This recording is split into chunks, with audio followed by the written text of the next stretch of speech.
Bienvenidos a este nuevo video. Vamos a hablar del concepto de conocimiento tecnológico y vamos a hacerlo desde tres perspectivas. Una perspectiva que tiene que ver con lo individual, el sujeto, otra que tiene que ver con lo social y una tercera que tiene que ver con lo industrial. Yo les quería hacer un comentario introductorio para que veamos cómo se ha ido transformando a lo largo del tiempo este concepto que involucra el concepto de tecnología, ¿no? Y para ello quería referirme a lo que sucedía 350 años antes de Cristo en la Grecia clásica. En esta sociedad, en esa civilización, se hablaba de tecné. Tecné no es que sea un sinónimo de tecnología, pero abarca justamente este concepto de conocimiento tecnológico de una manera mejor, más descriptiva. ¿Por qué? Digamos, en ese concepto de los griegos se condensaba la suma de tres cuestiones. Primero, de la ciencia, de la moral y del arte. ¿Por qué? Digamos, tecné era la suma de un saber hacer que involucraba acción y medios, pero también involucraba causa, es decir, la episteme del fenómeno, la causa del fenómeno, el por qué se hacía de una manera determinada. Y como tercer variable involucraba la moral, es decir, el para qué hacíamos algo o para qué lo hacíamos de tal o cual manera. Entonces, reiterando la cuestión, este concepto de tecné de la Grecia clásica agrupaba tres variables: ciencia, moral y arte. Cuestión que en el concepto de conocimiento tecnológico, como lo conocemos hoy en día, no están estas tres variables. Vamos a ver que hay una transformación a lo largo de la historia que nos va llevando a una nueva definición. Pero en esa Grecia clásica lo que tecné significaba era sacar algo de la oscuridad, es decir, implicaba un conocimiento amplio, no era una tecnología instrumental o una tecnología mínima aplicada a una tecnología atomizada, seccionada, no, digamos, había inteligencia aplicada que se explicaba por ciertos procesos que tenían una eficacia, pero que trascendían a una simple definición instrumental. Esto lo quería traer en esta introducción porque me parecía enriquecedor y porque además me parece que vamos a ver cómo esto contrasta con lo que nos está pasando hoy en día. Si nosotros avanzamos en la historia de la humanidad, vamos a ver que ya 1800 años después, es decir, alrededor del año 1500 después de Cristo, a lo que se llama modernidad, la época o la era de la modernidad, la técnica adquiere una connotación diferente. El concepto de conocimiento técnico adquiere un significado distinto. ¿Por qué? Porque la ciencia se separa de la moral y del arte. Es decir, aquellas variables que estaban presentes en el concepto de tecné griego ya no están. Y las ciencias, digamos, hace que la técnica se instale como una doctrina antropocéntrica, es decir, el ser humano en el centro de todas las cosas como medida y como referencia, en oposición a un teocentrismo medieval. Veníamos de una época medieval donde la religión, digamos, todo lo que tuviese que ver con un culto a Dios, estaba en el centro de la escena. Bueno, en la modernidad la ciencia florece, se corre de ese centro y empieza a adoptar una doctrina antropocéntrica, donde el sujeto, donde los individuos son el centro y son el punto de referencia de la ciencia. Pero esto trae consecuencias, y estas consecuencias son pretender un dominio sobre la naturaleza con el uso de la razón, es decir, aquí lo que empieza a predominar es la razón. La ciencia es eso, digamos, es racionalidad científica, es el nuevo paradigma, es el nuevo organizador de esa sociedad moderna. Y acá empiezan a jugar los primeros procesos de investigación científica y la técnica como instrumento, es decir, más como la conocemos hoy en día. Entonces, por esto yo hablaba de tecné para que podamos diferenciar cómo fue evolucionando la definición de conocimiento tecnológico y cómo a partir de la modernidad esa racionalidad le da una nueva definición, una nueva característica, tal cual la conocemos hoy. Y bueno, hoy podríamos ya darle una vuelta más a esta definición, porque tenemos el tema de la inteligencia artificial y podríamos empezar a pensar si hoy esa doctrina antropocéntrica no se ha corrido y el individuo ha dejado de ser el centro de la escena, o el ser humano ha dejado de ser el centro de la escena para pasar a ser ya la inteligencia artificial. Pero bueno, eso es material de otra conferencia o de otro de nuestros videos. Por ahora, lo que tiene que quedar claro es esto, digamos, que el conocimiento científico, el conocimiento técnico es consecuencia del corrimiento, de la ruptura y del efecto de la ciencia separándose de la moral y del arte. Podemos decir que una destreza práctica, en el caso del ser humano, como un conjunto de habilidades ejecutadas con eficacia, constituye un conocimiento tecnológico. Por ejemplo, un oficio, un arte, incorpora conocimientos que el sujeto trae o tiene de manera tácita, adquirida por la experiencia. A veces no nos damos cuenta de que sabemos hacer algo o de que portamos un determinado conocimiento tecnológico porque son conductas adquiridas que a veces vienen de mucho tiempo atrás, de entornos familiares o escolares o laborales,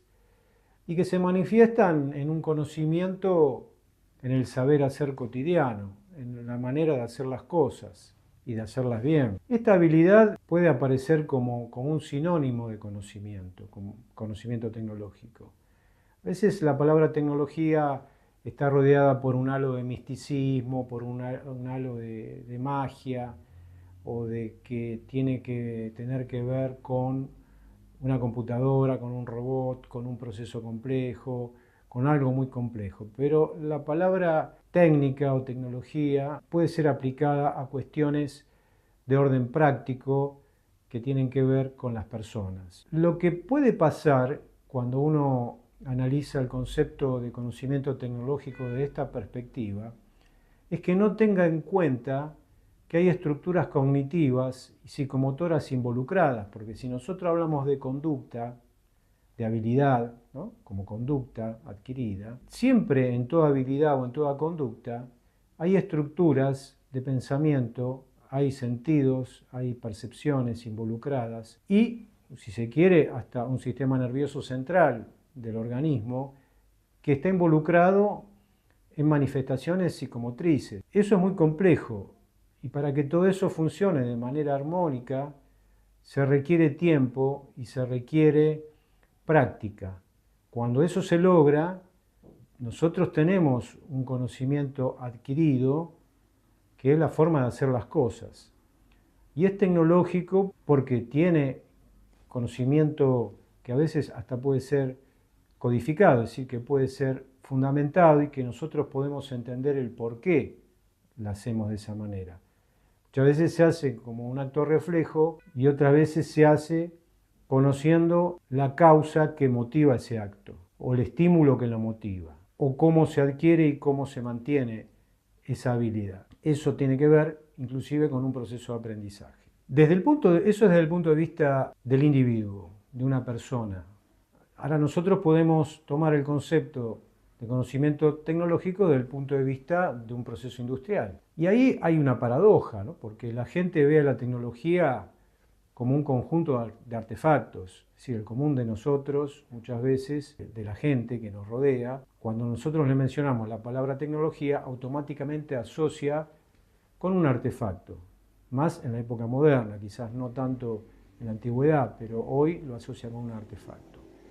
Pero nunca ve que en ese artefacto hay una cantidad de conocimiento acumulado a lo largo del tiempo que fue necesario para que ese artefacto funcione de manera eficiente. Es decir, que hay atrás de ese artefacto una trayectoria tecnológica. Se le asigna a esa tecnología entonces características mágicas, como si fuese una caja negra en donde no sabemos qué hay adentro, sino que simplemente se comporta de una manera mágica que nos sorprende, nos maravilla, nos fascina y que por lo tanto queremos tenerla, queremos poseerla y queremos usarla sin saber muy bien qué es lo que pasa dentro de ella. Su uso queda separado entonces muchas veces de la ética y del conocimiento cuando no entendemos cómo funciona o por qué funciona de esa manera.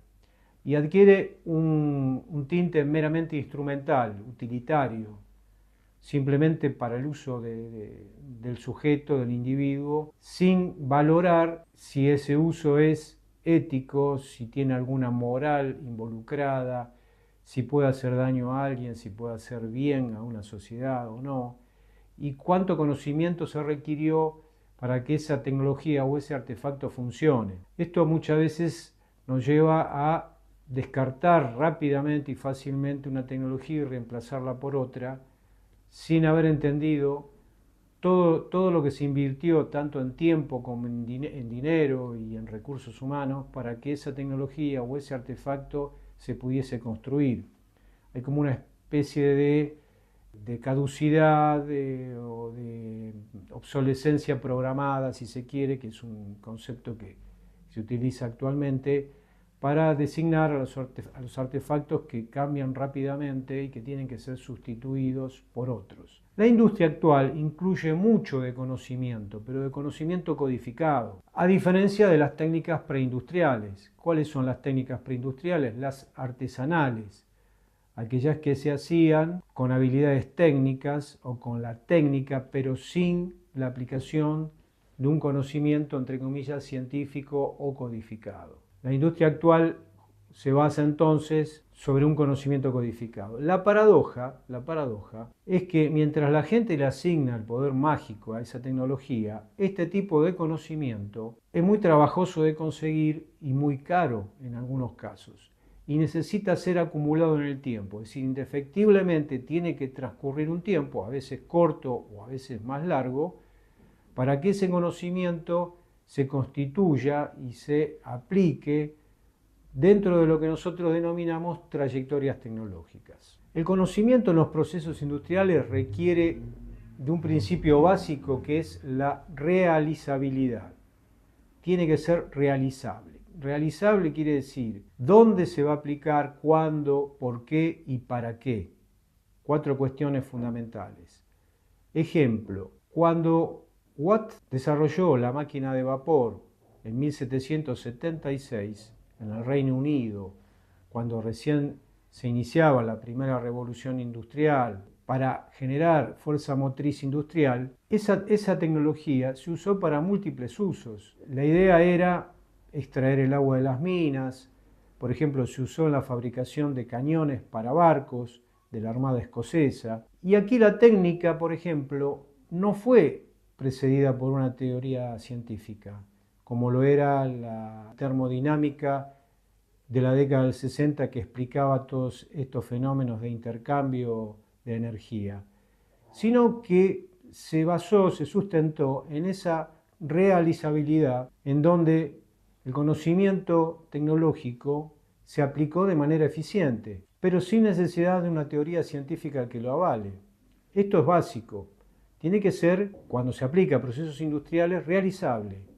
Otra cosa es que además tenga el apoyo o la fundamentación de una teoría científica atrás para entender las causas de ese fenómeno que se producen en ese conocimiento tecnológico. Ahora, si nosotros lo analizamos, lo sacamos de lo industrial y lo analizamos el concepto dentro de la sociedad, de lo que pasa dentro de una sociedad, ahí adquiere una connotación más amplia el concepto, porque está en juego un ecosistema, una red, un entramado, donde esas trayectorias tecnológicas fluyen o no fluyen, porque no existe esa vinculación, y donde tiene que haber nexos institucionales para que esa vinculación se produzca.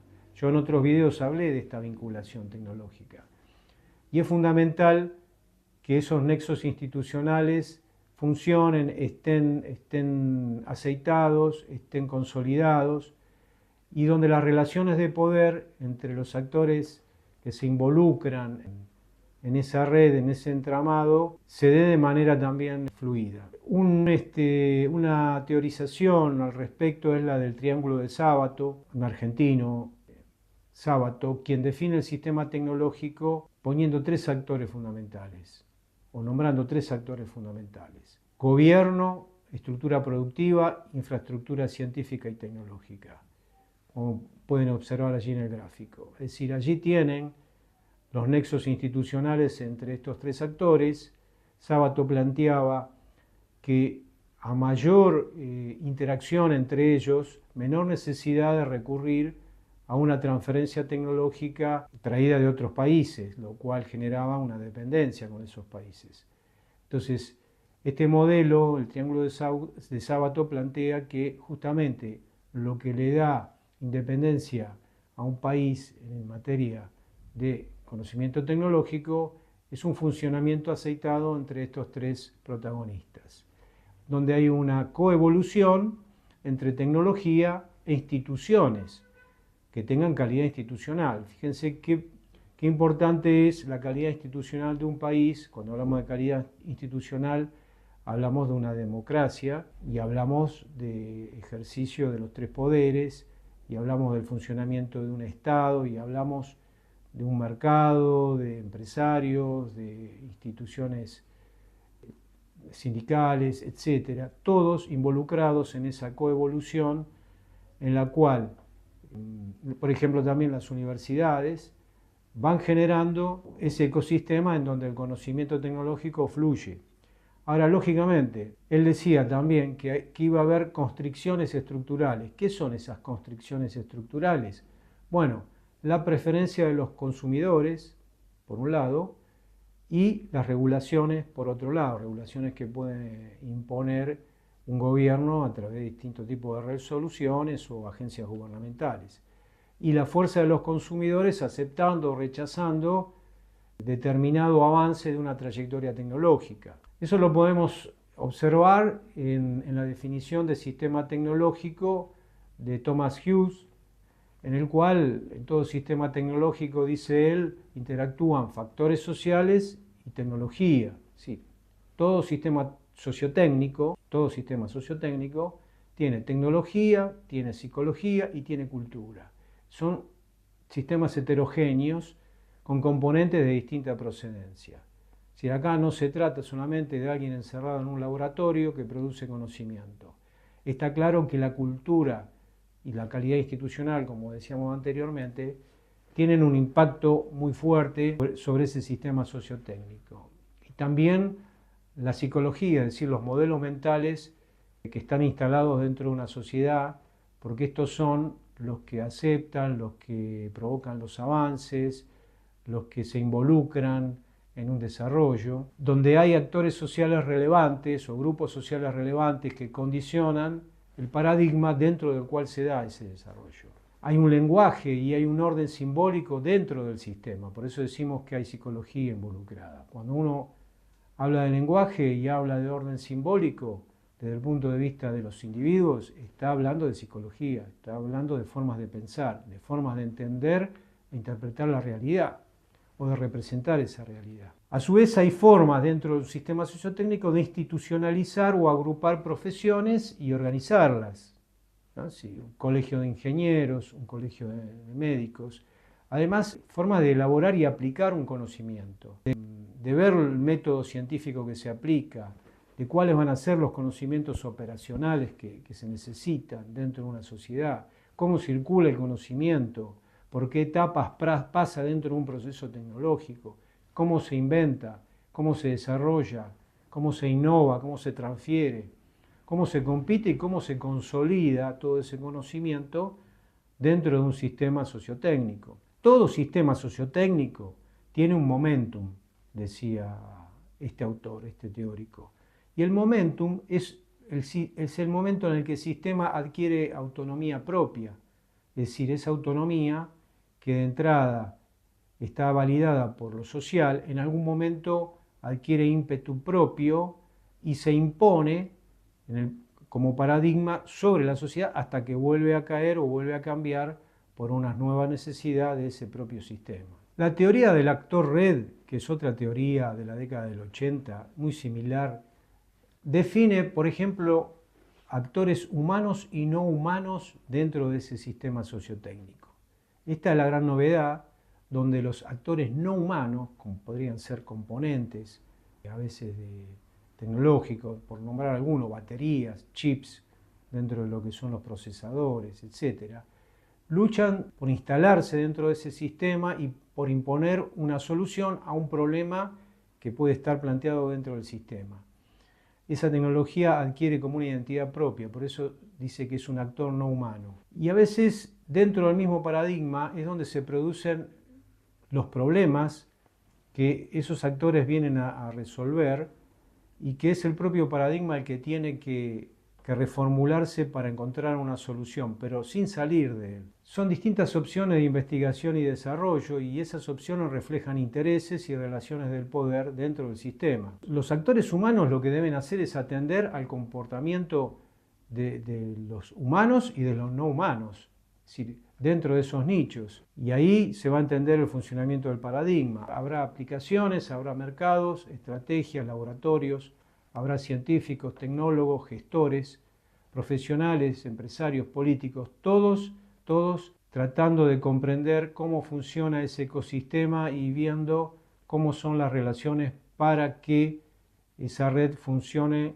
y genere ese conocimiento. Como cierre entonces, en este video hablamos de conocimiento tecnológico, entendiéndolo en un principio, si se quiere, como lo entendían en la Grecia clásica, es decir, como tecné, como ciencia más moral más arte, algo que después fue desvirtuado en la modernidad, en donde se impuso cierta racionalidad científica, es decir, donde la razón se impuso sobre todas las cosas. Hablamos de lo individual como destreza, con procesos psicomotrices, cognitivos, evolutivos y complejos.